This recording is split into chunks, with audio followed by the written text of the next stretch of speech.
my brothers about God my Father. Together we'll sing of His praises. I will talk to my brothers about God my Father. And together we'll sing of His praises. Together we will sing His praises. Hallelujah.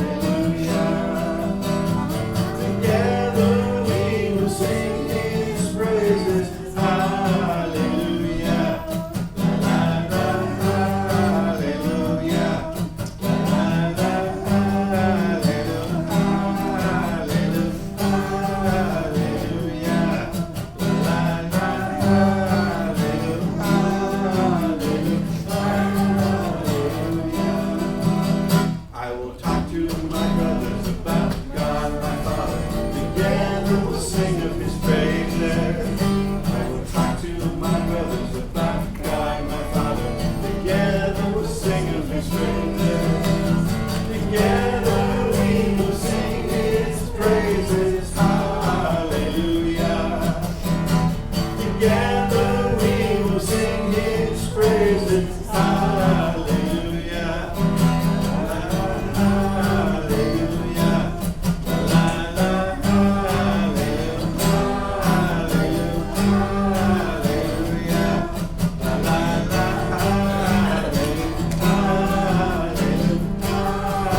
Hallelujah. Excellent. Let us go forth and sing the funny one. Laughter, my soul. You would laugh. There we go.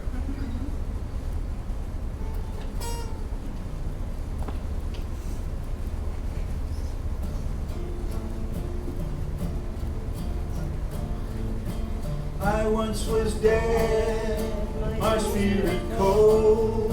I had no joy, far from the fold. Messiah came, He made me sing. Oh, He put laughter into my soul. Oh, come, let's sing, let us rejoice. Oh, come, let's sing, let us rejoice. Messiah's come, and He brought joy. Oh, He brought laughter into my soul. Long ago they promised He'd bring us light. Long ago they promised He'd bring us light. Our lights are lighted, wandering free. But He brought laughter into my soul.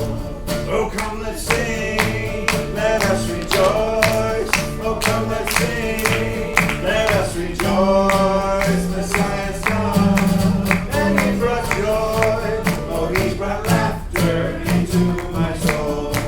It would have been enough had He brought light. It would have been enough had He brought peace. It would have been enough had He brought love. But He brought laughter into my soul.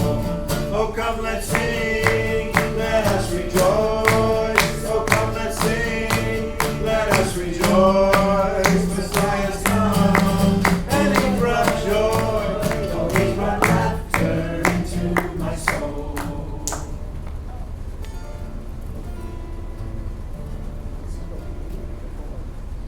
Laughter is the best medicine.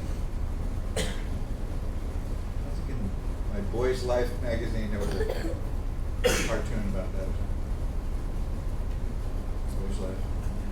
Anybody? Boy's Life magazine. All by myself again? No, what's that? Boy Scout. You did? Okay.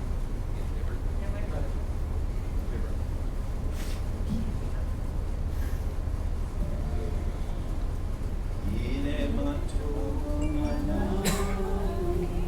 שבט אחים גם יחד, הנה מה טוב עליי, שבט אחים גם יחד.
That's the fastest we've ever played. Yes.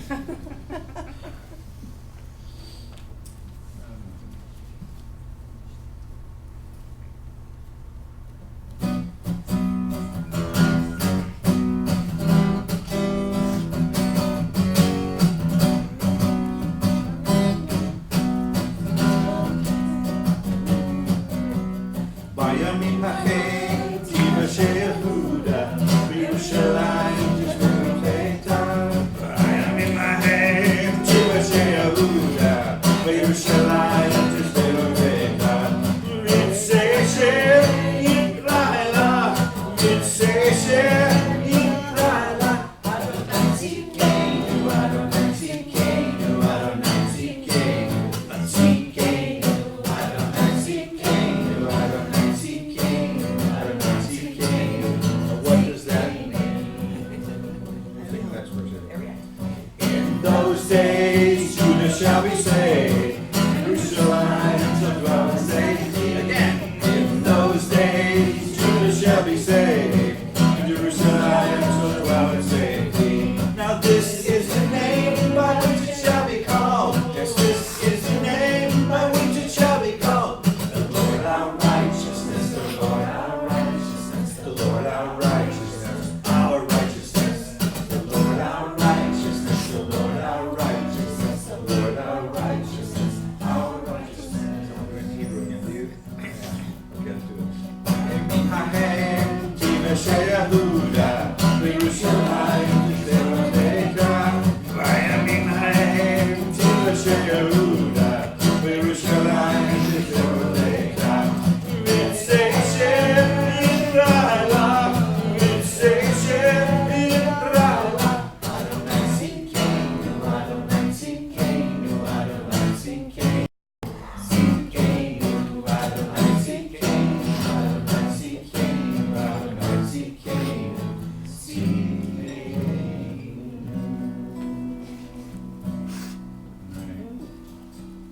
Only one more. Oh, we're at the beginning of the service. This is not unto itself. This is just to get you ready for the service. We did a job, right?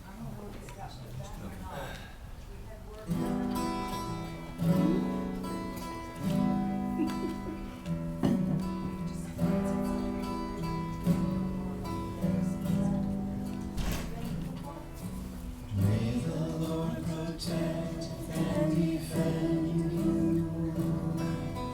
May He always shield you from shame. May you come to be in paradise, a shining name.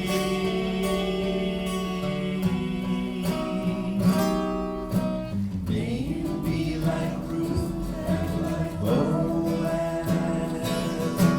May you be deserving of praise. Strengthen them, O Lord, and keep them from the strangers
Good evening, Shabbat Shalom. Shabbat Shalom. I don't know, I might have to ring a bell and wake you people up. Anyway, it's nice to see you tonight. It's good to be somewhere not outside. Yeah. Would you agree? And I agree. All right, I'm not up here to just blab my, I get to look at, the table as it's set for, who when he comes up here. Boy, it's spread out, everything's spread. I don't dare touch it because I'll move something important and then we'll be here until midnight. I forgot some of us are here until midnight anyway. All right, you have many pieces of paper to inform you, and in a very quaint ceremony that people over, say, the age of 45 might do, is they might attach them to their refrigerator with various magnetic little component, but young people would never do such an old-fashioned thing. So if you just want to take pictures of these and put them in your reminders in your phone, that'd be great. We have started, it's no big whoop, we've started a small and more informal Shabbat service. Usually it's going to be on the first and third Saturday mornings of the month, and as you see next to the bright smiley sunshine face, the next morning service will be September 7th, so go on break now, you don't have to miss any. We are recycling, and you know what? I can't even lift this up with one hand, and I don't want to, but we do have this formal process now of you bring all the brightly colored pieces of paper after the service and put them in the box, which should be in the back corner over there after the services, and then those of us who clean up after you do not have to go around and pick up brightly colored pieces of paper. See how that works? And we're almost ready to I should take these to the recycling dump and just take pictures and make it be like a ceremony. And we could even have a prayer for recycling. I don't know. He's not listening, so I'll have to repeat it to him again when we get home. If you'd like to see that, Elohim Adonai, Elohim Melech Harsha. I thought you wanted to pray over the recycling. at the appropriate time. Oops. I'll be like the cat. Back to when I was in charge. Okay, we've started classes, but it's not too late. Introduction classes, what do they really cover in the first 9? Not too much. Here's your books, here's the work, and if you're not taking it for credit, why bother coming? So anyway, just pretend this Tuesday is going to be our first night of major prophets. There were 3 major prophets. And you're saying to me, what about Daniel? Don't you believe Daniel is inspired? No, I definitely believe Daniel's inspired. It's just that he's not classified in the Jewish classifications of a prophet because he's far more than just a prophet. You'll have to come and hear me talk about that sometime. But anyway, so it's Isaiah. We're starting with Isaiah. Actually, we're talking about prophecy in general and who can do it and who you shouldn't listen to and who you should listen to as far as prophecy goes. And then on Thursday nights, person with all this stuff up here, he's doing hermeneutics, which is how to figure out what the Bible is saying after you've read it. And it's free if you want to come for the first several classes. Just hang around and be nice to people. All right, and then high holidays coming up. They're sort of later this year. They start Sunday night, September 29th. So we have, a good solid month. And they will finish Monday, October 21st. In between that, we have 7 or 8 things you can attend here. High holidays here at our congregation, I think, are very enjoyable. There's a lot of things you can hook into, a lot of things that are not, services as normal, and a lot of times together. And good spirits, I think, is the way we would characterize our high holidays. And couldn't we use more positivity in the world? Yeah, thank you, Diane, for saying that. Of course we could. Why is she saying such a silly thing that everyone would agree with? Because it's what I do. Don't forget, we have the blue boxes in the back, for which we appreciate every contribution you can make to us. Remember those, I believe, here's how I know something happened and it worked out fine. Here's what happened. So I mentioned to you that we sort of need money, and I fill in the blank for, we need it specifically right now for blank, and then I never hear about it again, so guess what that means? Obviously, it got paid. So, and that's good, except for we consciously need to realize that every time we say we need money, God works on one of your hearts or more than one of your hearts, and it's provided. And for that, we should be profoundly thankful, because we've been in this building for a number of years. We've been in Clearwater. Will be the 37th year of this congregation, not in the building, but in Clearwater, Florida, 37 years in the fall. And trust me, it's not because John and I go out and wash cars every weekend, because we definitely do not do that. It's because of the people like you who have come and have shared what you have, and we do appreciate it. Everybody in leadership here appreciates it. Just don't forget about it. Okay. And we remember to thank God every Shabbat for that. All right, I think I've annoyed and confused you enough for one evening. Well, this is anything can happen weekend, isn't it? Yeah. Well, maybe we'll be able to have things outside, and maybe we won't be able to have things outside, and maybe there'll be a hurricane pretty soon, and maybe there won't be a hurricane pretty soon, and maybe we'll be able to go to our doctor's appointments on next Wednesday, and maybe we won't be able to go to our doctor's appointments on Wednesday. In other words, just the same as it always is. On Labor Day, I was thinking how many times on Labor Day we consider whether there's a hurricane coming. And I bet, I would say it might be 6 to 10 times in the past 25 years that Labor Day means, is a hurricane coming? And so we arrive at Labor Day weekend. It's anything can happen weekend, and we know who's in charge of those kinds of weekends, don't we? The Lord God Almighty, maker of heaven and earth, the God of Abraham, Isaac, and Jacob, who, against probably his better judgment, is causing another month to begin, the month of Elul. It's a new month. It's a new chance to start over. It's the last new month before the high holidays begin, and so it's a month of introspection. So in case there's no electricity, or there's no phones, or there's no driving on the roads, you know what you can spend your time doing, which is talking with him, reading, which as far as I know can be done during the daytime, and thanking God for bringing us to this season. Thank you for coming. Shabbat Shalom. Shabbat Shalom.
You may be seated.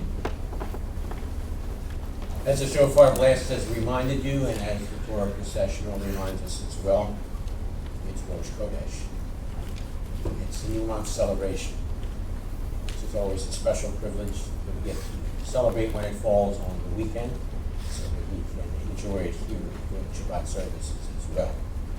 You will find some inserts in the bulletin that have to do with the conditions that we use for Rosh Chodesh, so Please find those.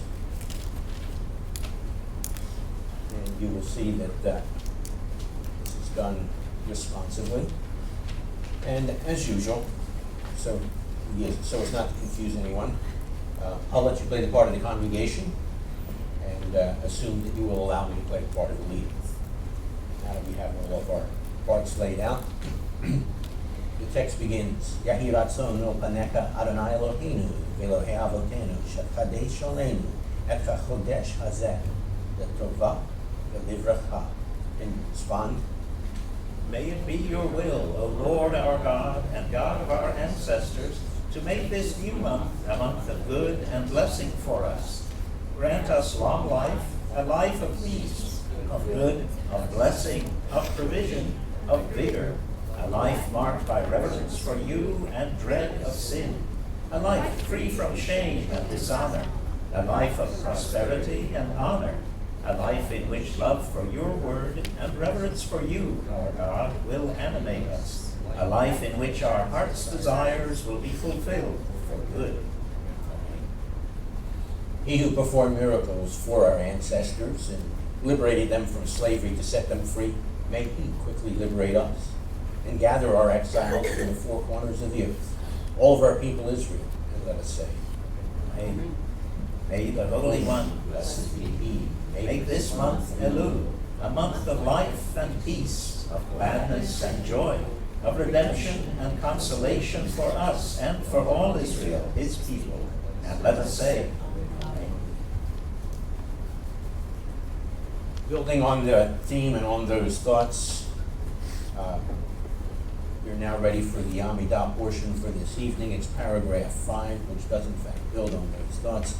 And we include the Rosh Chodesh edition. It says we stand facing Jerusalem, the direction of the ark, and utilize these words as our response to our gracious God. Pages 74 to 77.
Our God and God of our ancestors, may in remembrance especially Messiah, the Son of David, your servant, ascend, come, and be accepted before you for salvation, for good, for grace, for kindness, for mercy, for life, for peace on this day of Rosh Chodesh.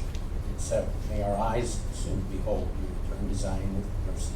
Baruch atah Adonai HaMachzir, Shekinah Tov, Yitzil. Blessed are you, O Lord. You're the one who will return your presence to Zion. You may be seated.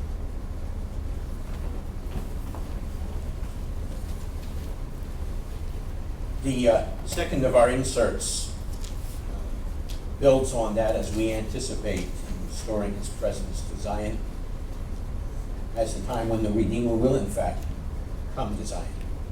And so then we are ready to respond with the second of those inserts. The response begins, Ashrei Yoshvei Veiteka, Od Hallelujah Selah, Ashrei Ha'am Shechachal Lo, Ashrei Ha'am Sha'adonai Elohayiv. Can you respond? Happy are they who reside in your house. They will praise you forever. Happy are the people who are thus favored. Happy are the people whose God is the Lord. For a Redeemer will come to Zion, and to those that turn from sin in Israel, says the Lord. As for me, this is my covenant with them, says the Lord. My spirit that is on you and my words which I have put in your mouth will not depart from you, nor from your children, nor from your children's children, from now and forever. And at that time, all Israel will be redeemed when I take away their sins. Oh, the extent of the riches of God's wisdom and knowledge! How mysterious are his ways! For from him and through him and for him are all things. To him be all the glory forever. Amen.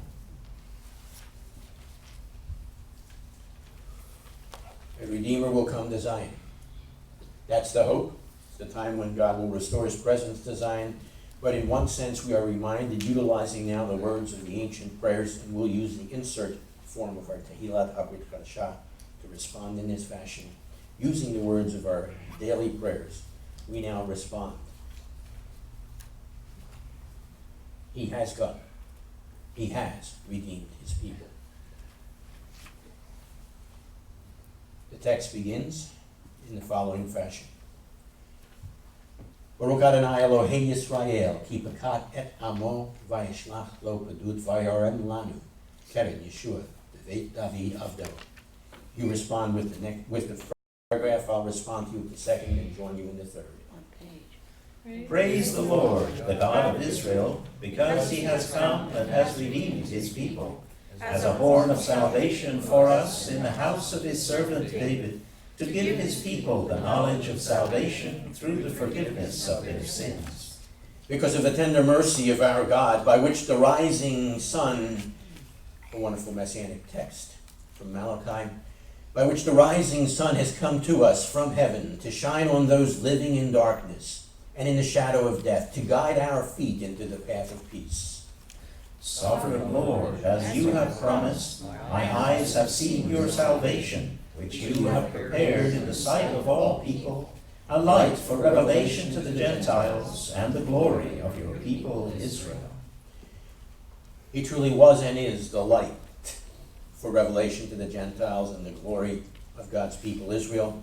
And so we are reminded of that yet again as we light the lights for Shabbat. But we're also reminded that all these promises come to pass because God has entered into a permanent and forever commitment with us as our God and we as people forever.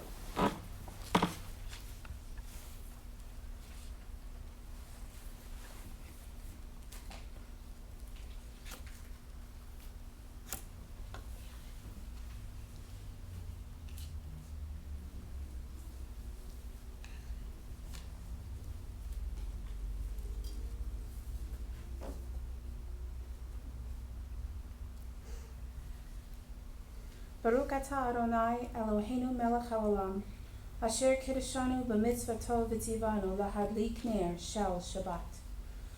Blessed are you, O Lord our God, King of the universe, who has set us apart by your commandments and commanded us to light the candles for the Shabbat. Baruch atah Adonai Eloheinu melech haolam, asher kiddushanu b'mitzvato v'tzivanu lahiyot or lagoyim, v'natan lanu Yeshua Meshiachenu ha'or la'olam. Blessed are you, Lord our God, ruler of the universe, who sanctified us by your commandments and commanded us to be a light for the nations and gave us Yeshua, our Messiah, the light of the world. Shabbat Shalom. As Shabbat lights up our evening, and Shabbat in the future will be the eternal Shabbat that lights up the entire world, so the one who's called the light of the world is in fact the one who lights up our lives. And we acknowledge all that as well as his ultimate authority, which is demonstrated in that scene that is Ashrei Ish, pages 40 to 41, a scene that was in fact painted originally by the great sages of Israel in the past. Again, pages 40 and 41.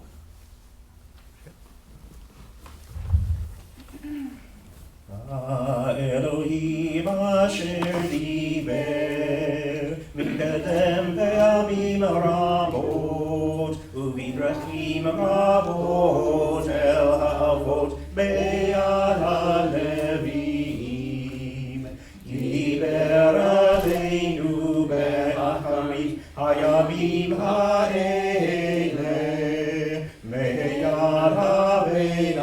אשר שם ליורש כל, ובידו גם עשה את העולמים, וזוהר כבודו, בצלם עצמותו, ונושא כל בדברו, רב הגבורה, ולאחר שעשה טיהור חטאים, ישב לימין הגדולה.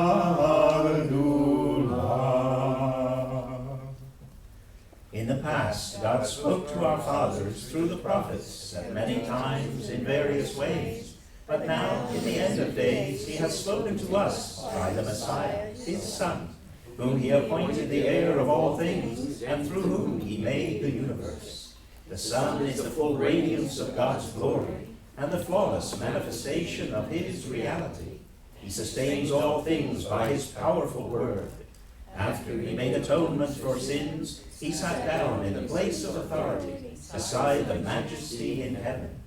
True and firm, established and lasting, right and faithful, loved and treasured, desired and pleasant, feared and mighty, ordered and acceptable, good and beautiful is this word to us forever and ever.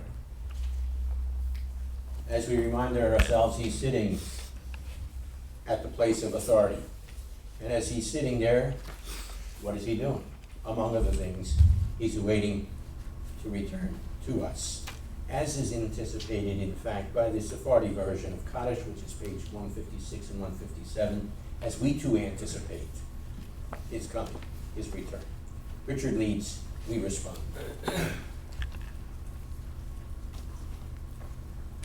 יתגדל ויתקדש שמי רבן, ועלמא דברה חירותי, וימליך מלכותי, ויצמח פורקני, וקרב משכי, וחיי כונב יומי כונב, חיי לכל בית ישראל, בעגלה ובזמן קריב, ואמרו אמן. יהי שמי רבן מבורך, לעולם עולם לעולמיה יתברך. יהי שמי רבן מבורך, לעולם ולעולמיה יתברך. וישתבח ויתפאר ויתרומם ויתנשא, ויתהדר ויתעלה ויתהלל, שמי לקודשה בריחו. לאלה מן כל ברכתה ושירתה, תושבחתה ונחמתה, לאמירן בעלמא ואמרו אמן. יהי שלמה רבה מן שמיים, וחיים טובים עלינו, ועל כל ישראל ואמרו אמן. עושה שלום במרומיו, הוא יעשה שלום עלינו, ועל כל ישראל ואמרו אמן.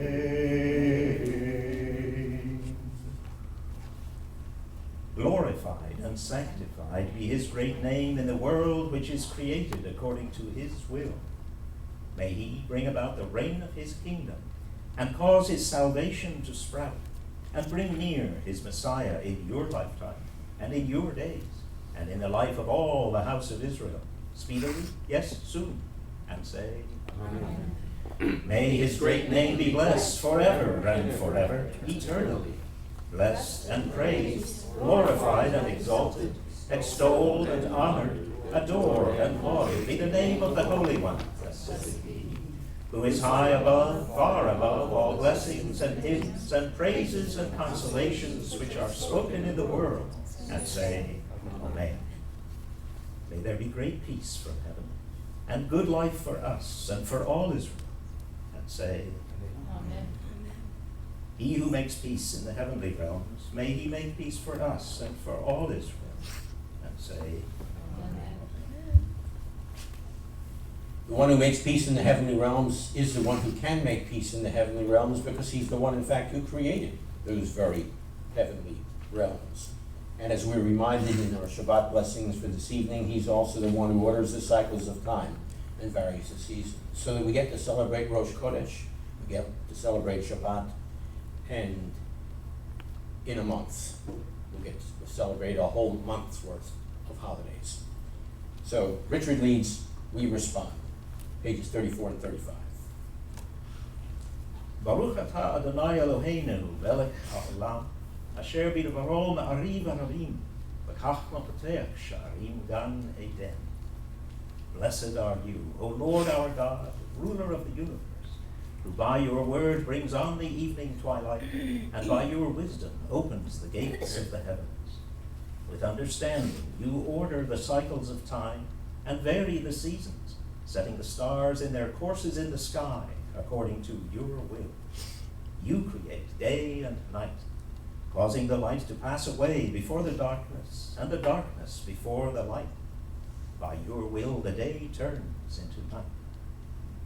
The Lord of heavenly hosts is your name. O ever-living God, rule over us forever. Blessed are you, O Lord, who brings on the evening twilight. Baruch atah Adonai ha'ma'ariv aravi. Together with everlasting love, you have loved the house of Israel, teaching us your Torah and precepts, your statutes and judgments. Therefore, O Lord our God, when we lie down and when we get up, we will meditate on your instructions and rejoice forever in the words of your Torah and in its teachings, for they are our life and sustenance. We will meditate upon them day and night. May your love never leave us. Blessed are you, O Lord, who loves your people Israel. Adonai ohev amo Yisrael. He loves his people Israel, and his people Israel and those who joined with us express our love and our loyalty to him. As we now respond with the Shema, pages 34 to 39, beginning at the bottom of those pages, and we also then commit ourselves to not only meditating on his instructions and rejoicing forever in those words, but in actually making them part of our hearts and lives fully and completely as possible. Pages 34 to 39 is that response.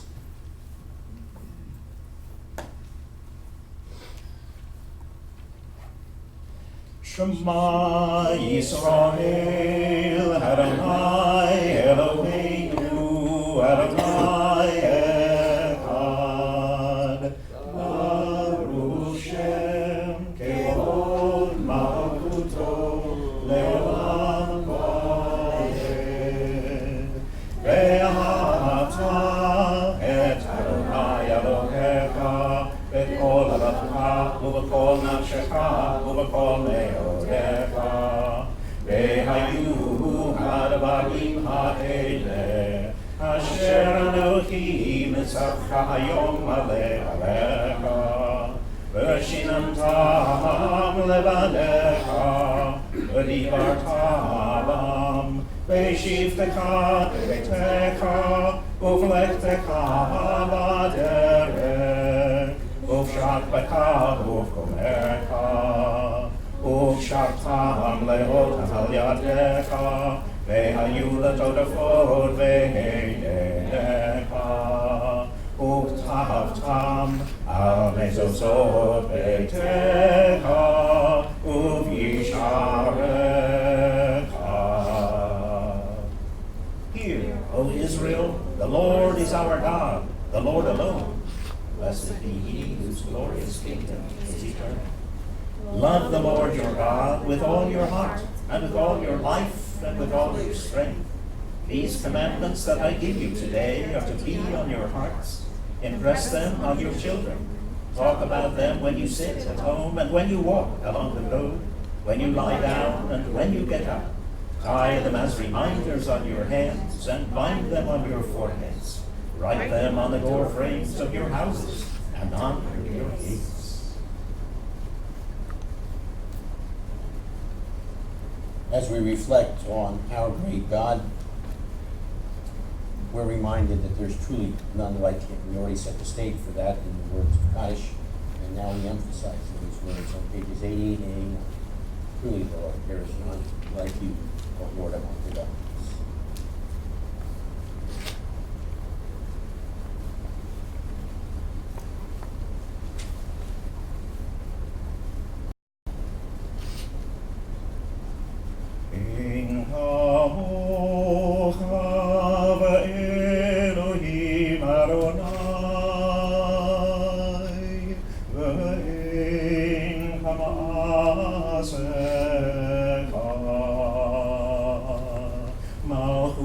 Hamafut kol olamim, ulem shal kavechol or vechol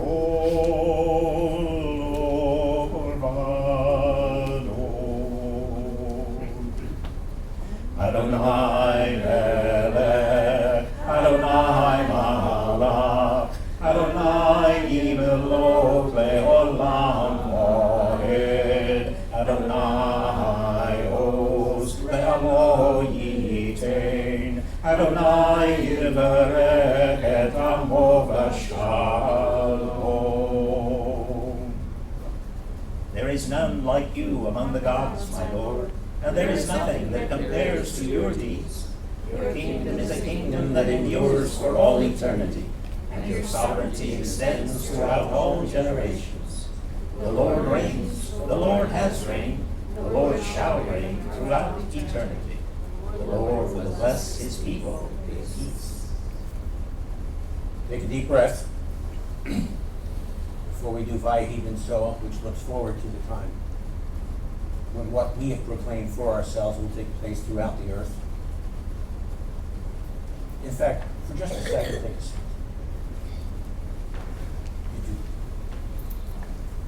It's Rosh Chodesh, the beginning of a new month. It's a month of Elul, which is a time of reflection and meditation. And we're about ready to start a new year. So guess what we decided in our wisdom, or lack of such? We're going to do something a little new beginning tonight. And it relates to the Torah procession.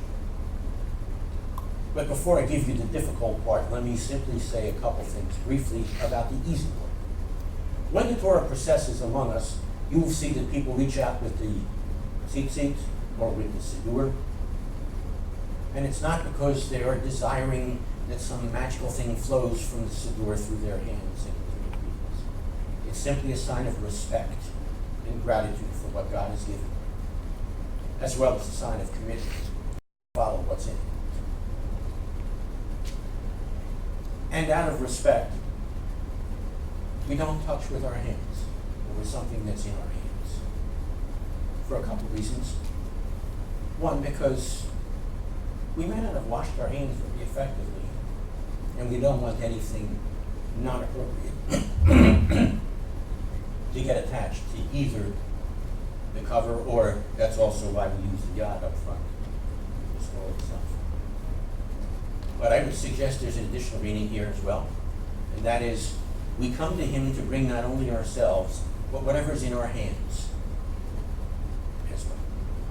When we're up front, you will find that when the blessing is said, before the reading and after the reading, those who have tzitzit or talit will do the same thing for the same reason up front. And we hug and welcome each other up front, not because we haven't seen them before, but because it's a sign of saying we've all been honored together to have had the opportunity to interact directly with the Torah. Right, that's some of what goes behind what's going on. For the rest of the story, it's in one of the membership class sessions.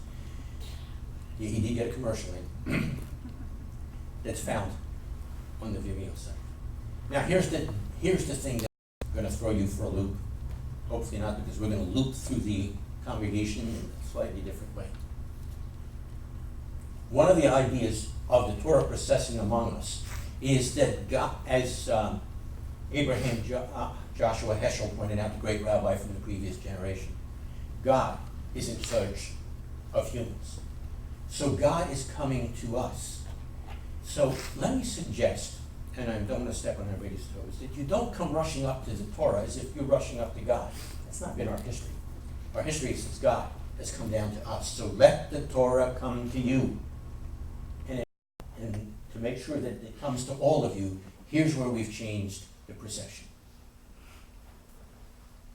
We will go down that aisle. We'll come back this aisle. We'll go down that aisle and come back this aisle so that everyone has a chance to, how should I put it, show their respect or their commitment to the Torah. Don't trip over anyone if you come to do this. We will be at both ends of your aisle so that everyone will have an opportunity. And so it doesn't look like we're lining up for another ride at Disney World. It's different than that. It allows the Torah, God himself reaching out to us, to come to us. So allow it to come to you, and hopefully no one will trip over anybody else, and we'll have to call 911. That having been said, please join me now yet again in standing, joining on pages 88 and 89 for Vayi Minnesota.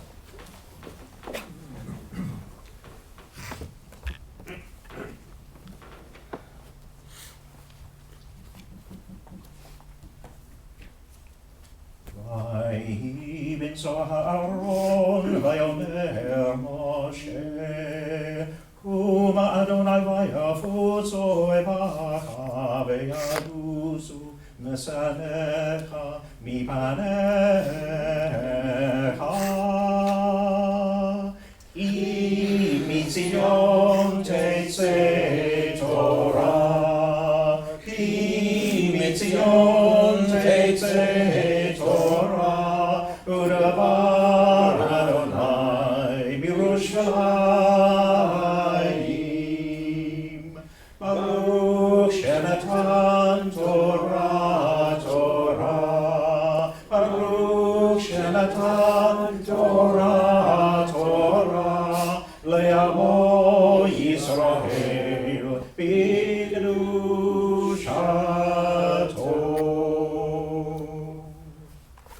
And it came to pass, whenever the ark went forward, Moses would say, Arise, O Lord, and let your enemies be scattered. May those who hate you flee from before you. For from Zion shall go forth the Torah, and the word of the Lord out of Jerusalem.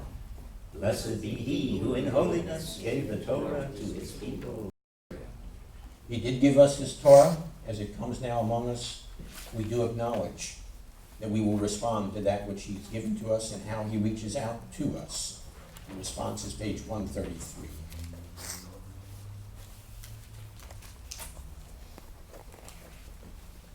The ark now unveils its treasure. To our eyes and minds and hearts. Inside, the scroll of Torah stands. It stands there with all its richness and wisdom. As we listen, voices speak, voices of our ancestors. Abraham, Isaac, and Jacob, Joseph and Moses. O God, they bring us your instructions for us. Sarah, Rebecca, Rachel, and Leah, speak to us as well. O God, they move us to respond to your promises to us. We are grateful for your words, the words of Torah. Hear, O Israel, the Lord calls. We will hear your words, and we may learn them, love them, love them. What does the Lord require of you? To fear him, love him, serve him, and walk in all his ways. All the Lord has said, we will do.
Mi shebarach Avotenu, Abraham, Yitzchak, veYaakov. He who blessed our fathers Abraham, Isaac, and Jacob, may he bless Rabbi John. May he bless Matt. May he bless Sharon. And may he bless Don, who have come up to honor God and the Torah. May the Holy One bless them and their families, and send blessing and prosperity on all the work of their hands.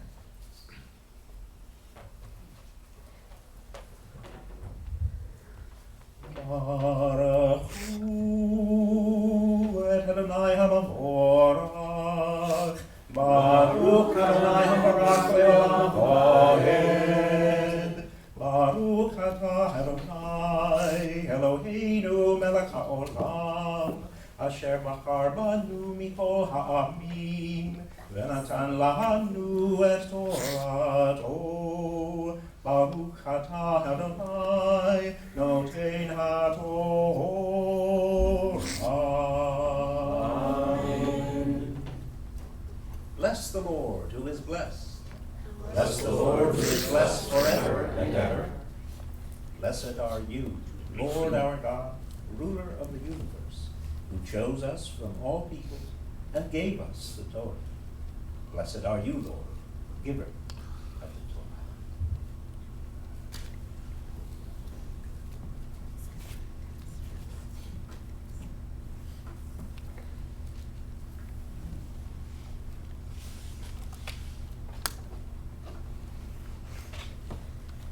Re'eh Anochi noten lifnechem hayom bracha uklala et habracha asher tishma'u el mitzvot Adonai Elohechem asher Anochi metzaveh etchem hayom. You may be seated.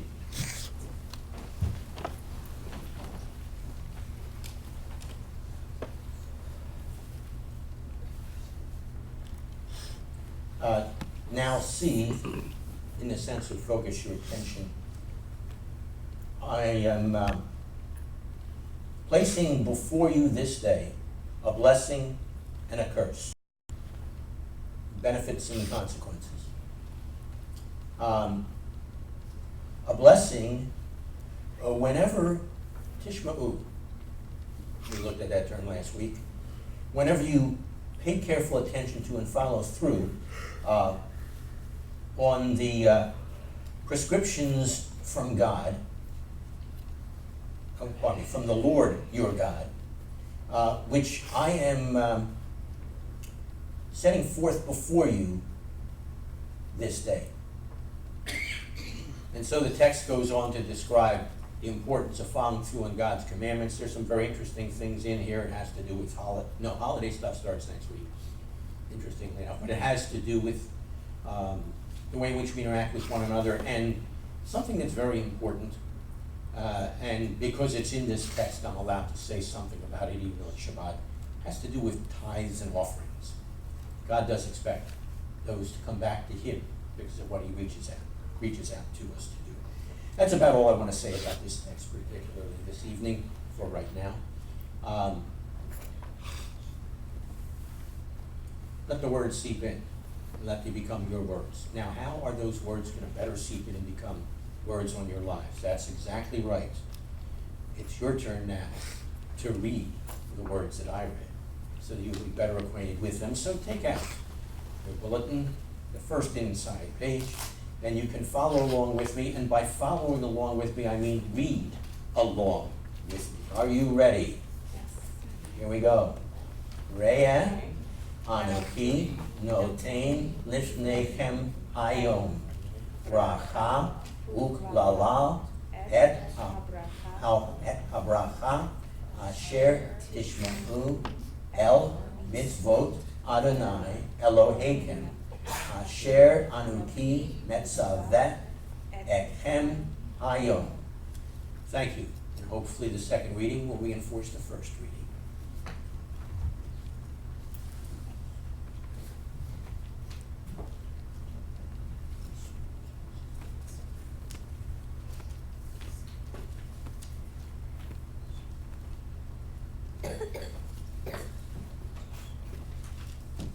These are the words that come directly from God, which we now acknowledge came directly from Him, as our text in fact said. We acknowledge that through the Zohar Torah. We acknowledge it as our ancestors did as they stood before God and proclaimed these are the words that come from you through Moses directly to us. So we acknowledge those words now on pages 98 and 99. If you need consideration, that's page 95. The Zohar Torah. Baruch atah Adonai Eloheinu melech haolam asher natan lanu Torah temet b'chayei olam nata b'tocheinu. Baruch atah Adonai noten haTorah.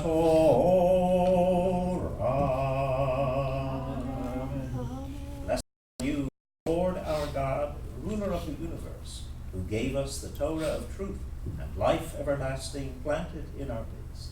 Blessed are you, Lord, giver of the Torah. As you notice, that's why we pay the cantors big bucks to make sure the rabbi stays on track.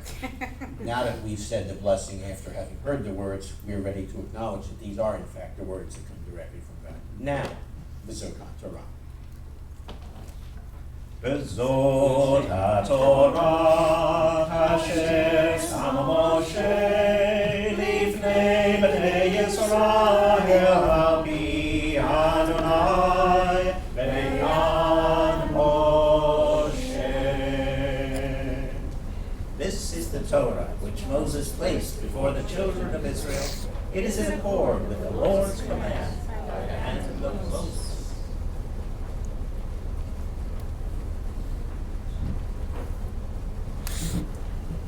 You may be seated.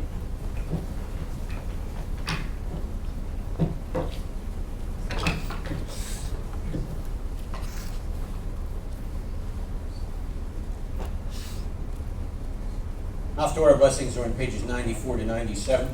As is appropriate on Rosh Chodesh, this is one of the traditional Haftarah readings when Shabbat falls on Rosh Chodesh. Or Rosh Chodesh actually falls on Shabbat.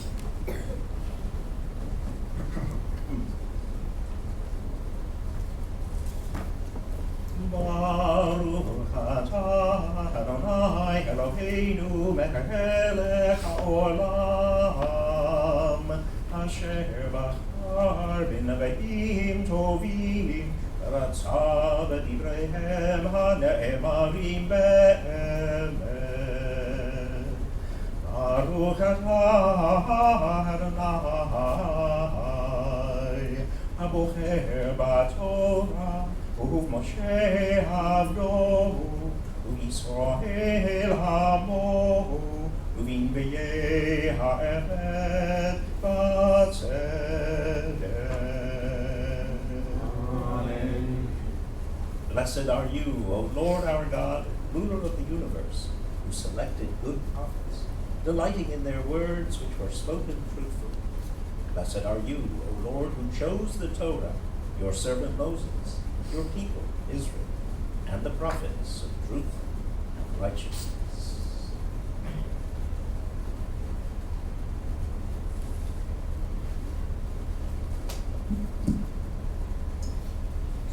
I'm reading Isaiah 66:1 and then 22 through 24.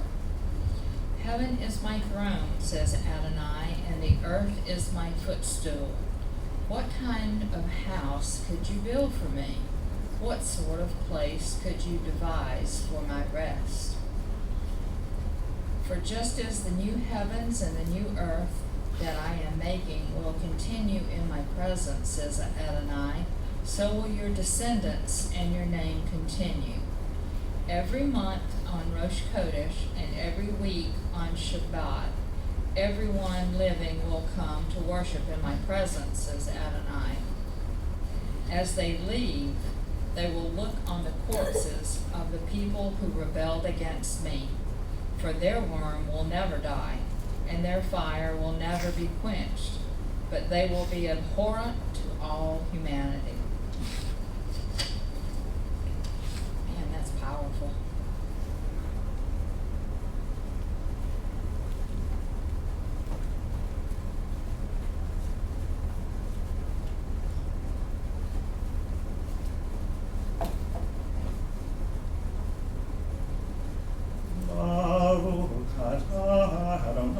Eloheinu melech haolam. Tzur kol haolamim, tzadik b'kol hadorot, ha'el ha'ne'eman, ha'omer v'yoseh, ha'mdaber kayayam shekol dvarav, emet v'tzedek. Ne'eman atavu Adonai Eloheinu v'ne'emanim devarecha, v'devarecha midvarecha. Achor lo yashuv re'am ki el melech, ne'eman v'rachaman ata. Baruch atah Adonai, ha'el ha'ne'eman b'kol dvar.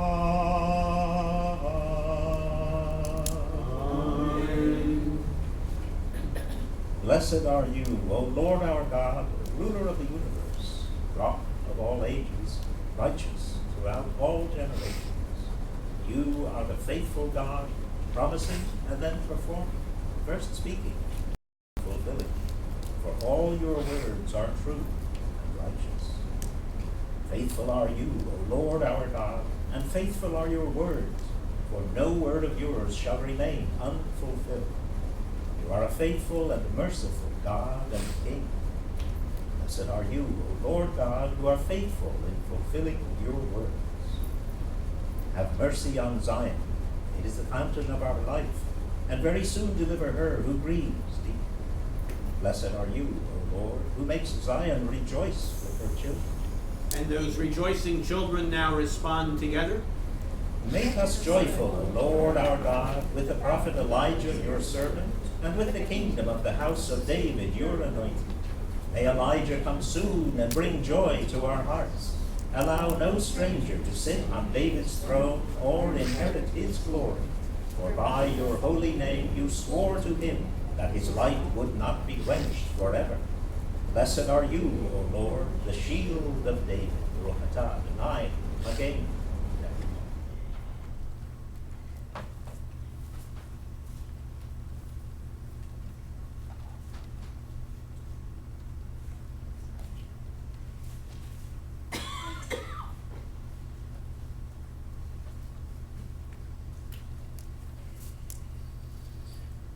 I'm going to be reading Romans 6, verse 1 through 11.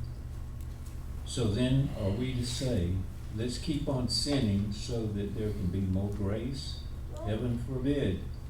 How can we who have died to sin still live in it? Don't you know that those of us who have been immersed into the Messiah Yeshua have been immersed into his death? Through immersion into his death, we were buried with him, so that just as through the glory of the Father, the Messiah was raised from the dead, likewise we too might live a new life.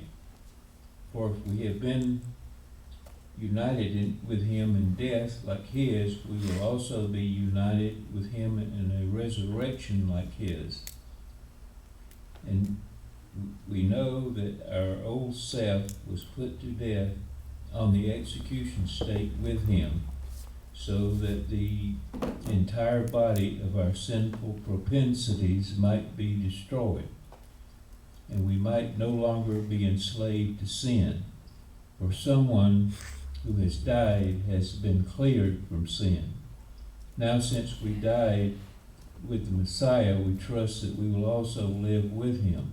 We know that the Messiah has been raised from the dead, never to die again.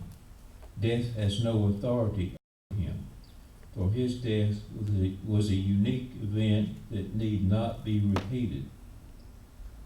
But his life keeps on living for God. In the same way, consider yourselves to be dead to sin, but alive for God by your union with the Messiah Yeshua.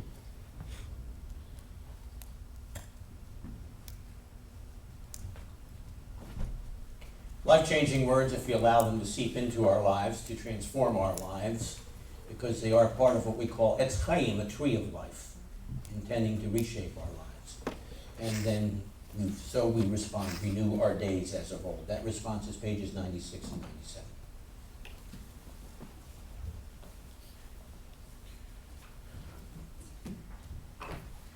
Eschayim ila machazikim ma veitom heha meushar deracheha darchei noam vechol netivoteha shalom. Hashivenu Adonai Alecha v'neshuvah. Chadash Yameinu kedem. Hashivenu Adonai Alecha v'neshuvah. Chodesh Yameinu kedem.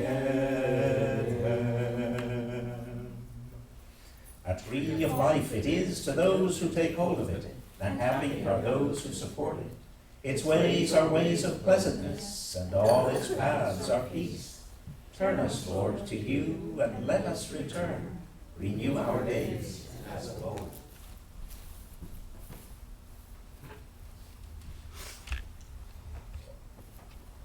If we truly allowed him to renew our days as of old, then we are better equipped to stand before him, clothed, as it were, with the kind of life that he bestows as his priests. So we rise.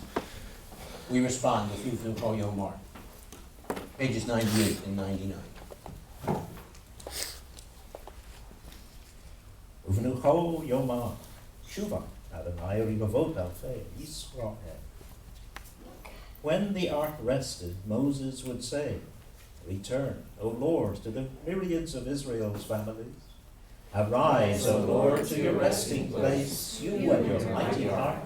Clothe your priests with righteousness. Those who have experienced your faithful love, shout for joy. For the sake of your servant David, don't delay the return of your Messiah. Ba'avur David of Bethlehem, Al Teshev Pnei B'shikha. Tilakach Tov Na'tilachem. I give you good instruction. Do not forsake my Torah.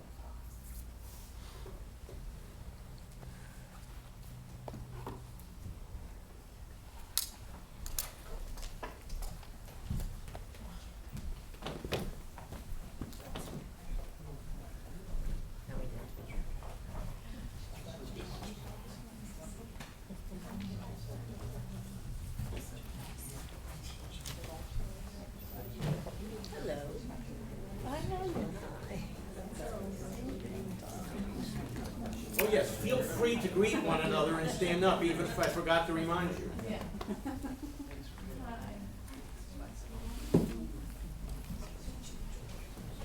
Forgive me for not getting up.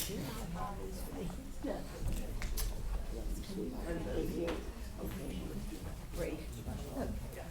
What size is it? Okay, no, okay.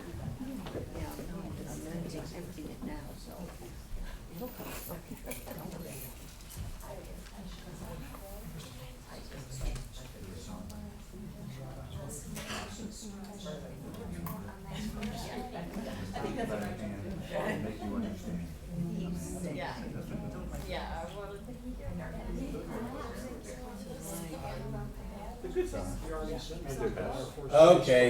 Okay. Enough greeting, we'll finish up afterwards.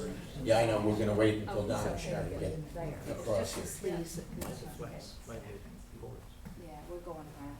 In the meantime, one of the inserts you have is entitled Drosh Notes. It will give you the outline for what we're gonna try to accomplish this evening.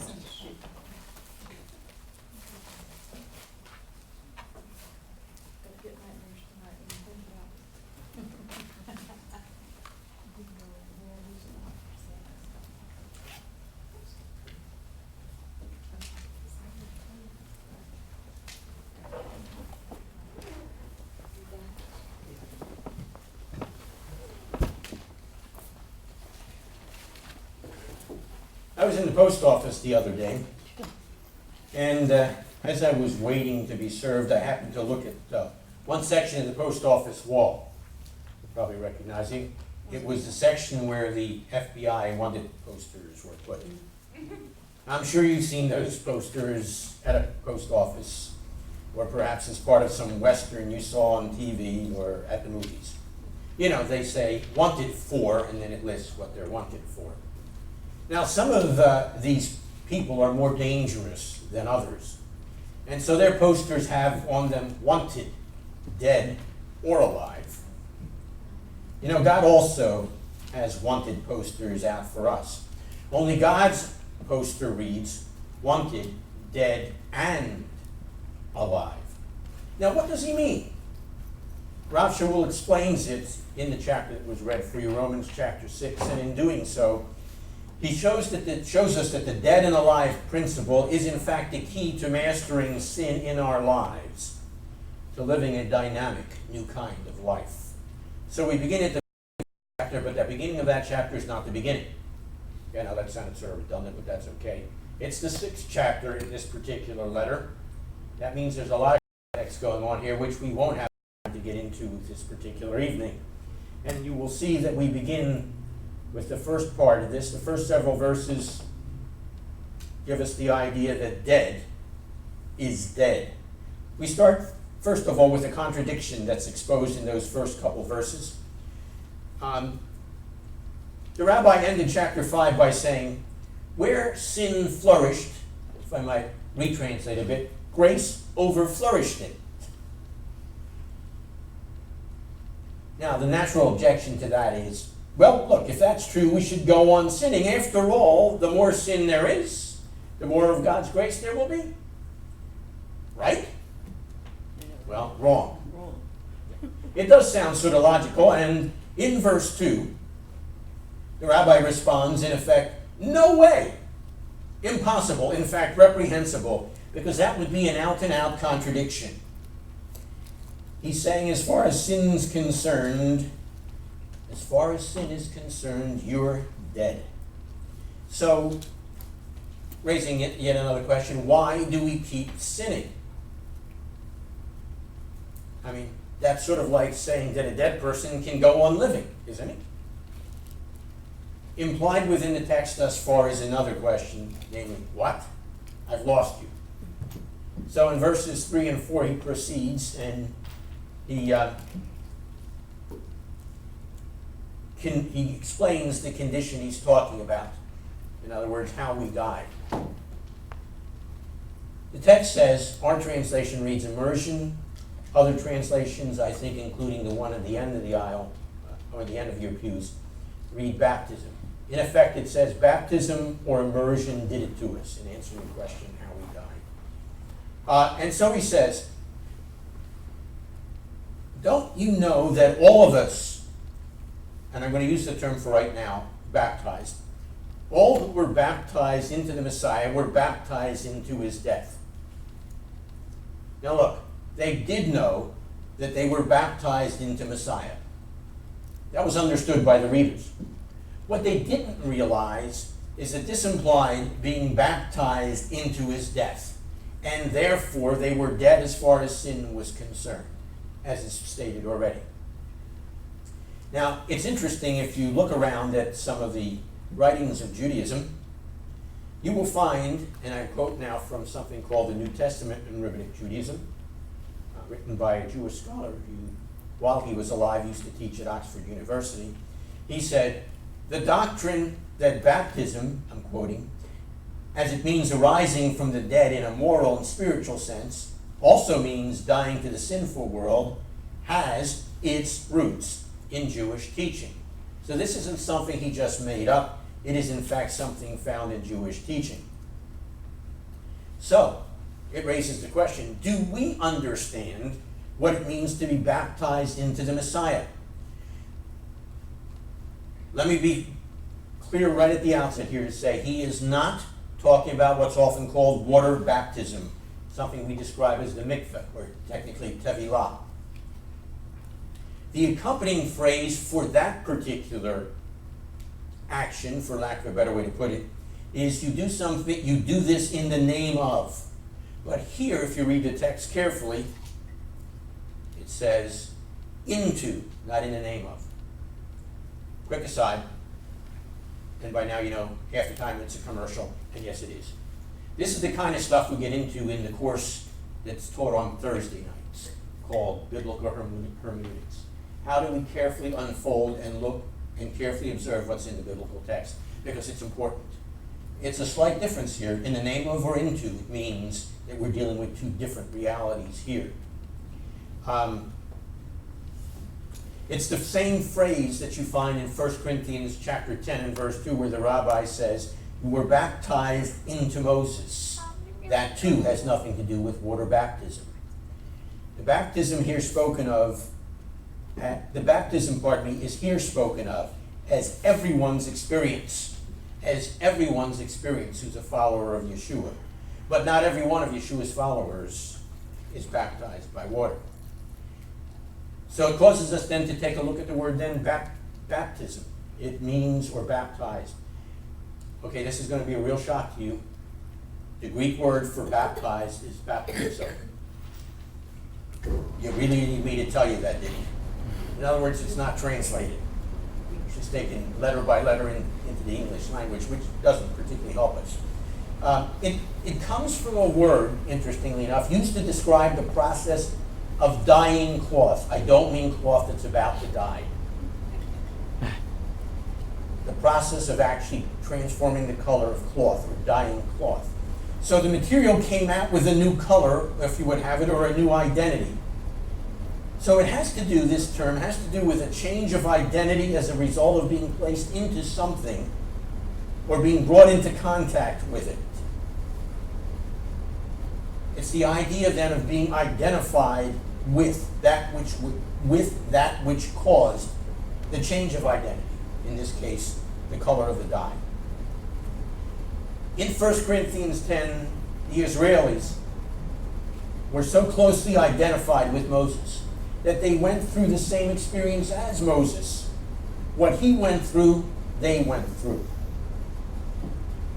And if we understand that much, then perhaps we can see that therefore what's going on here that's being indicated in this text is something called the baptism of the Spirit, or of the Ruach Hashem. Galatians chapter 3, verses 26 and 27 describe that process. As once again the rabbi writes, "You are all of you, are children of God through faith in Yeshua the Messiah, for all of you were united in baptism, and so have been clothed with the Messiah." Right. When does that baptism occur? When you, through faith, came into relationship with Yeshua the Messiah.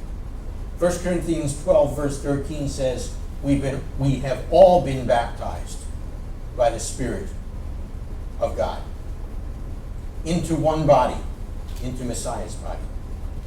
Are you getting the point? It's a universal experience for believers who have entered into relationship with Yeshua and become part of his body, so to speak, Messiah's body. That's what the baptism of the Spirit is speaking about. And please understand this about the people of 1 Corinthians, chapter 12, verse 13. If you read the rest of the book, remember it's important to read the rest of the book in these cases. The way in which the rabbi describes this particular community or congregation, let's just say he's not setting them up there to be patterns for the way in which we should live. Pillars of the body of the Messiah. Anything but. Some of the terms that are used are unspiritual. Another term that has found its way into religious lingo is carnal. In other words, not living according to God's guidelines. A universal experience. So even people who live like they shouldn't be living have already all been baptized by the Spirit. The text says that. I know not everybody out there in our religious world understands it, but that's the text. Now, what is being described here, or what's the process that is going on here? It's as if if you build again on the context of the previous couple of chapters of Romans, it's as if we're taken out of one identity and we're placed into a new identity. Hence we are baptizo into, namely the Messiah, into his body, into union with him. So we're no longer part of one connection, we are part of another connection. It's as if we have changed uniforms and changed teams. Maybe the changed uniforms helps us better understand when we connected with dyeing cloth so that our identity is changed. You caught it? Don't look at me like you don't know anything about changing uniforms in sports teams. We're still in playoff contention. Anyhow, we've been placed into a new identity, into the Messiah, into his body, in union with him. Now look, this is a difficult concept for many people, but it was easily understood in the Jewish mindset and of the Near Eastern culture, especially of that day. Stick with me in this. Part of this concept had to do with what's called corporate personality or solidarity. You don't understand what that means, I'm going to tell you what it means. It's a complex of thought in which we have an integral, organic connection between the individual and the group, so that one individual, in this case the Messiah, can represent or embody the whole group. Therefore, what he goes through, they are said to go through. Don't be shocked by this. Most, if not all of you, have on more than one occasion gone through the Passover Seder, and therefore you've read in the Haggadah that we were redeemed. We were redeemed? Well, it's more fully amplified a little later in the Haggadah. It was not only our ancestors that God did redeem or liberate, but us also he did with them. Part of corporate personality or solidarity. There's a related concept. It's called correspondence in history. This is a holistic, unified view of history in which there is a correspondence between the events in the past and in the present. In other words, what happened in Messiah's history then corresponds to, can be adapted, or probably can be applied to then, his body, his family, the people of whom we are, those whom he represents. That's why we're called his body, because what he does is somehow connected to us. In other words, they, in this case us, repeat his actions. We trace his steps, so to speak. What happened to him happens to us. It's like the paper that's placed in a book. Inside the book, then, every experience that the book experiences or goes through, the paper goes through. Maybe that'll help a bit. So, baptism in this sense, identity or connection with Messiah, implies identity with his death, experiencing what he experienced. Baptism also dug us under. In other words, it buried us, verse 4 tells us. The term here that's used is the term buried with. It's a verb that has a preposition connected to it, and it's a preposition that means along with. It's all one word. In fact, the rabbi here uses a series of compounds that are put together in just this fashion to stress our connection then to our identification with Yeshua. What happened to him happened to us along with him. And it's this that we call in English baptism that accomplished this, and which what is called water baptism pictures. And then he tells us that burial is the confirmation of death. You didn't need to be told that, right? You don't usually bury a live person. One would hope. Hopefully not, exactly. He's making sure that we realize the reality of our death with Yeshua. But his death, Yeshua's death, had a further purpose or end in view. His resurrection was to be the demonstration of God's awesome power. And so our death also has a further purpose, so that we might live a new kind of life, also as demonstration of God's power. In other words, not sinning. Remember verse 1 said, should we go on sinning? The answer here is, technically, you can't. That's the old life. We now have a new life. Just as one has been buried and the other now has come back to life. So that brings us to the next section. And so, what's this all about? Well, first of all, in verse 5, it's about an enveloping connection. And here in verse 5, we shift from the figure of baptism to one from nature. The best term that's used here to describe this is united, having grown together with. It's two things that have been planted and cultivated and have grown together. It's a strong image then of organic union, of intimate connection. It goes along with the idea of identity in the word baptizo. And then he speaks of an emancipated condition in verses 6 and 7. The emancipated condition is the implication of our death with Yeshua. Verse 6 tells us, or indicates for us, this is a known fact. He says our old self was in fact executed, some texts have crucified with him, with Yeshua. The old self, in other words, the entire lifestyle, the total life that you had before faith in Yeshua, what we were before. And so elsewhere the rabbi can say, 2 Corinthians chapter 5 and verse 17, and this is very appropriate on Rosh Chodesh, where the Haftarah anticipates what? A new creation, a new heavens and a new earth. So we are described in that text in 2 Corinthians 5 as a new creation. Old things have passed away, the new has come, he tells us. This is what died then when Yeshua died.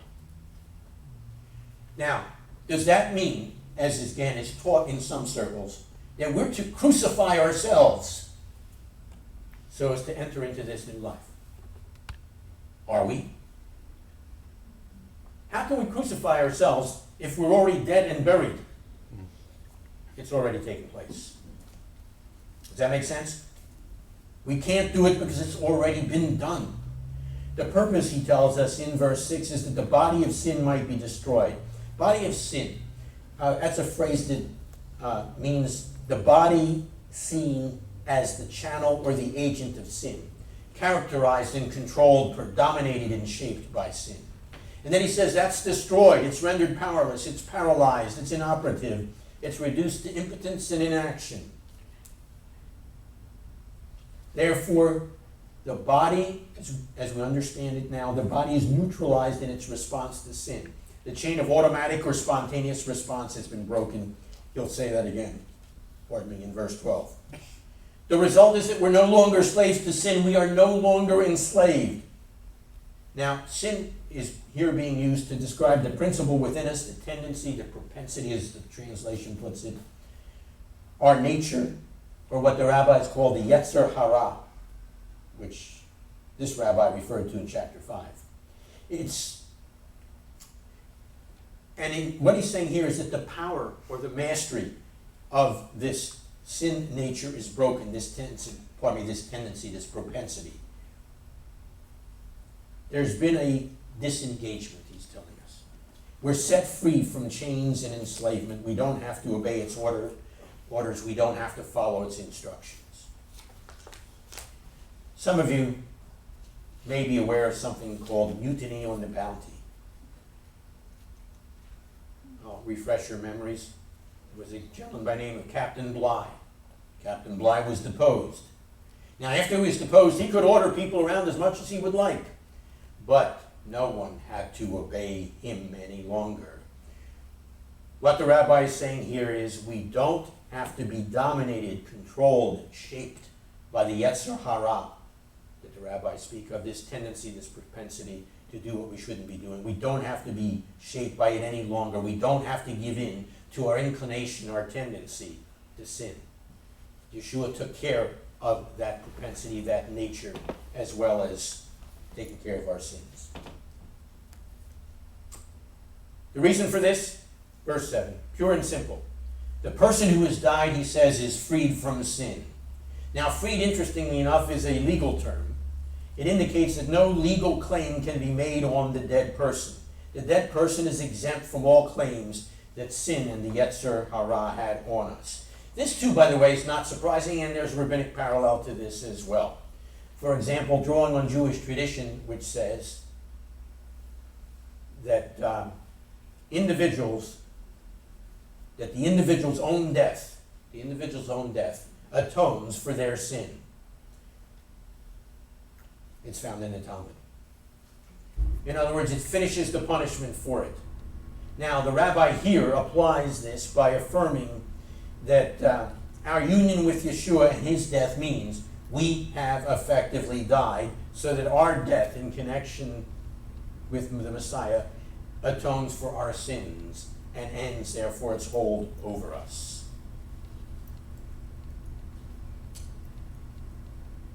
And then verses 8 to 10 tell us of an exciting conclusion.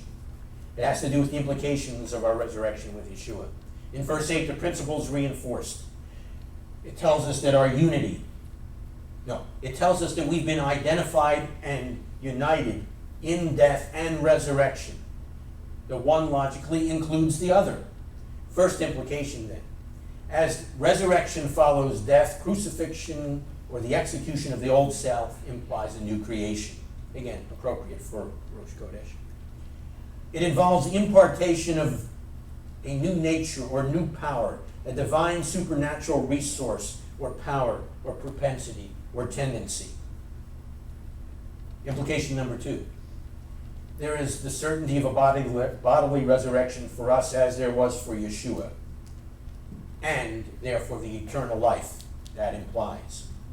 The implication is then explained in verses 9 and 10.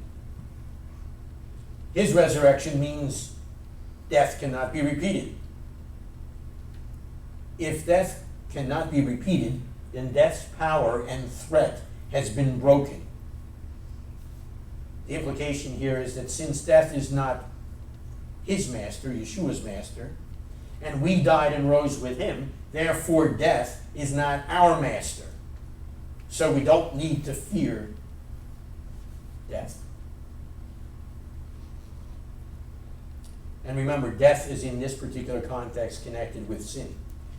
So the power of both sin and death then over our lives has been broken. I'll say that again. The power of both sin and death over our lives has been broken. Verse 10 tells us the death he died. Because of the death he died, he dealt with sin once for all. The job is complete. The last phrase also has an implication. As he lives to God, we should also. So that brings us to the last section. So what do I do now? Well, you already heard the implication. Live for God. Well, how? Next 3 verses tell you. Number 1, you count on these facts as true. And so in the same manner, even so, since you died with Yeshua to sin, and since he died and lives to God, so we are united. We're identified with him so that, or even so, we're dead and alive. These are the facts. These are the facts he developed in verses 1 to 10. Therefore, count on these facts. Regard or consider or count yourselves as having died and having been raised. Personally consider yourself dead, unresponsive, and inactive as a corpse. You know, what happens if you poke a corpse? The undertaker gets all upset at you. Does it respond? No. Same should be the situation for us with respect to sin and the inclination to sin. We should personally view or regard ourselves as alive to God and therefore responsive only to him. Second, contest. Verse 12. Don't let sin, the old tendencies, the Yetzer Hara, rule you. Don't let it function in a place of authority from which it has been deposed. It's like Captain Bligh. It does not have this right. Therefore, you can refuse to obey. You can say no. So say no. Don't yield because you don't have to. And then commit, verse 12. In other words, present yourselves to the proper master. Don't offer yourself, don't give yourself over to serve sin, letting yourself be used by it. By the way, I'm getting a little grammatical with you, just a little grammatical. This is in the present tense. That's something important in the Greek language in which this was written. He's saying, in effect, by using that sense, don't go on doing this as you did before. As if you hadn't been identified, if you hadn't been united with Yeshua in death and resurrection. Instead, offer yourselves to God. In this case, it's a different verb tense. It's a verb tense that's found only in Greek. The point of that is to do this decisively. In other words, as alive from the dead. You see, God does not want your old self, your old resources, efforts, and abilities. Remember, that's dead. He wants the new person with the new nature, the new tendencies, and the new power that he's provided for us. Offer your body and its parts to God, he says, as instruments. The term technically is weapons, more weapons than tools. Weapons to be used by God to achieve his purpose. In other words, and his purpose there is described as what? Righteousness. In other words, doing what's right, living in a right fashion. And every time that term righteousness is used in a Jewish context, it has to do with being compassionate as part of the package. So, weapons for righteousness, not for sin. So the images of two warriors, we choose which one we will serve as weapons for. And notice that is, in fact, a matter of will. It implies faith and obedience. We choose to trust, therefore we choose to follow. It is, in fact, a decision. Last part, conquer. Conquer is the result. He says here in an emphatic fashion, sin will not be your master. If we do what's mentioned in the previous 3 verses, the sin nature, these tendencies or propensities will have no power or claims over you. That's what he's saying here. You do not have to sin. You don't have to sin. And then he concludes with the reason. Because you're not under law, but under grace. Whoa! Where did this come from? Came from chapter 5. We explained in chapter 7. But we're in chapter 6, so I'm not going to answer the question. However, I've written a paper that does answer part of this question. For this part of our discussion, I will simply say, in other words, he's telling us we're not under its, namely sin's, rule because we are dead. And that's because of God's graciousness. Certain things have happened to us which make it possible for us to be free from sin's control. When, as all of us were, we were baptized by the Spirit of God, by the Ruach Hashem, we were placed into Messiah. We were united to him, identified with him, connected with Yeshua, so that what he experienced, we experience. That's the reality that becomes part of our lives. That means we have died and have risen with him. Therefore, the power over the Yetzer Hara, this thing called the sin nature, these tendencies over us, is in fact broken.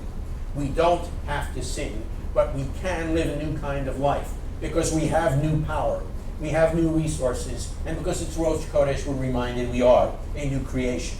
To activate or apply these realities, we have to, as he reminds us, count on these facts as true. Personally regard ourselves as dead and alive. Dead or unresponsive to sin, alive or responsive to God. We need to contest. We need to refuse to allow the sin nature, the Yetzer Hara, the tendencies, the propensities, this direction to dominate us. We say no because we can refuse to sin. So we don't keep giving ourselves over to its inclinations to be used by it. Instead, we we present ourselves to God. Once for all and continually to be used by him. The result is we conquer. Sin will not be our master because in God's grace, not in our own efforts or our own strength or our own resources, we have the provisions and the power that are necessary to guarantee our freedom from its control, from its influence, from sin's influence, because we're dead and alive. This is just the first part of a couple of these sessions that I'm going to be talking about as we move into the holidays. Talk about how we can live transformed lives. It's part of what's called the transformation triangle. It's an important part. It's foundational. But it also reminds us that now it's our decision. It's our choice. Joshua reminded the people, choose today whom you will serve. We get that choice because we're dead and alive. He says, as for me, for my family, we will serve the Lord. You get to make that choice as well because you're dead and alive. So make it. In the next couple seconds are enormously quiet.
If we've made the choice that God wants us to make, that we should really want to make ourselves, then we'll have accepted a wonderful calling, which is in fact our task, as the Elena reminds us, as we look forward to the time when the reality that we've talked about tonight will become the reality not only in our lives, but lives around the world, as the world will be perfected under the rule of the Lord Almighty. We stand and acknowledge, anticipate that time, as we respond to pages 102 to 107. With you, Elena.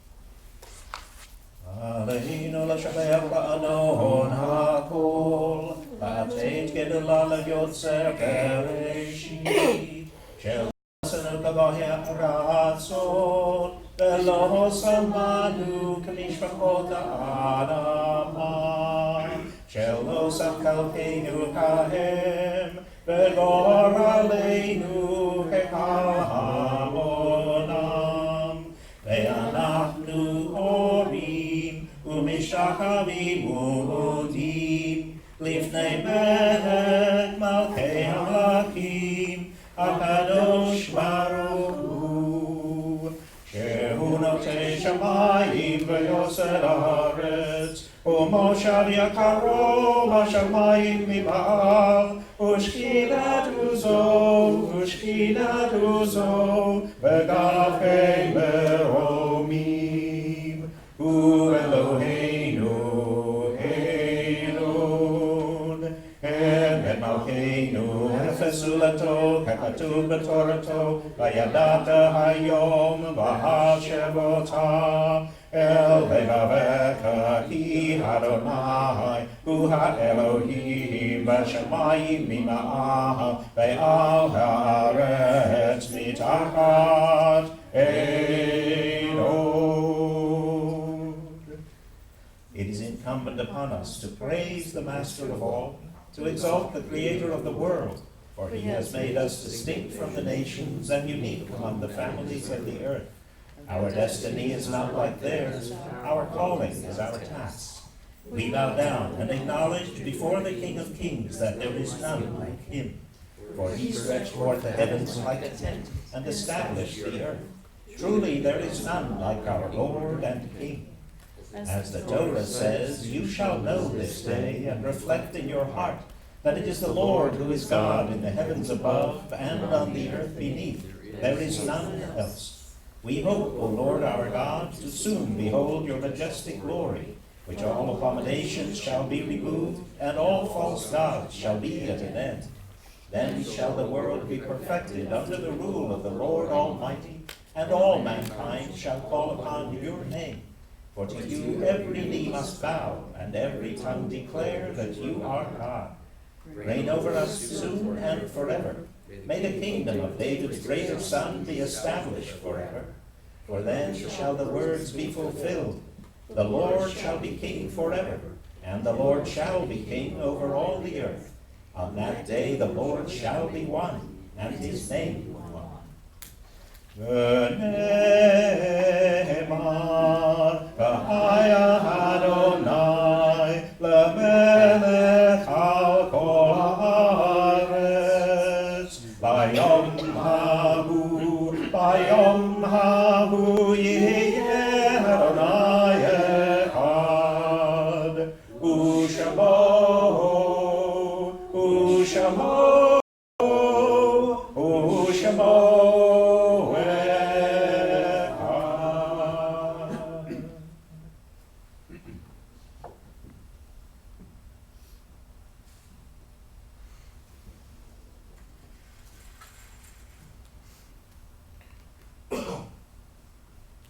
Please be not seated.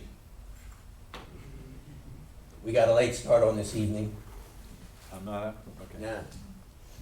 We got a late start this evening, and the rabbi ran just a little long, so we're going to cut this a bit short. And I'm just going to challenge all of you to do two things. One will be easier than the other.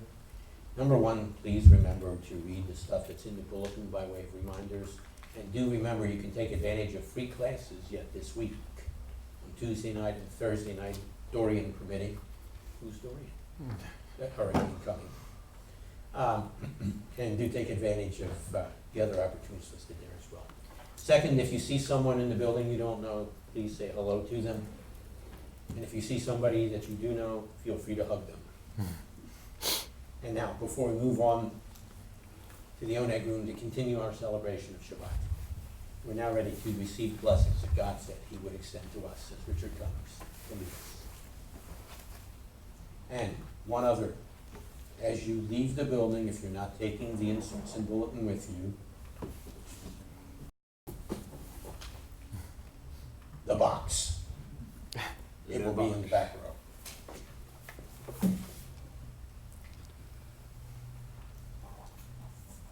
Our God and God of our fathers, bless us with the threefold blessing.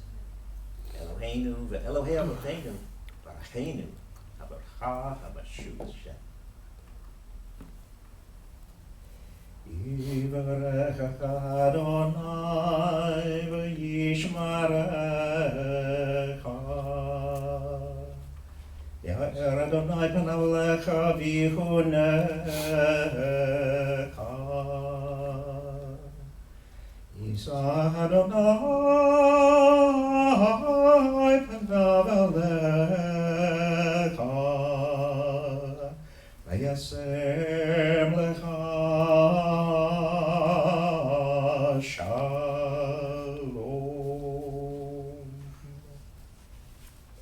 May the Lord bless you and watch over you. May the Lord cause the light of his face to shine upon you and be gracious to you. May the Lord turn his face toward you with favor, and may he grant you peace.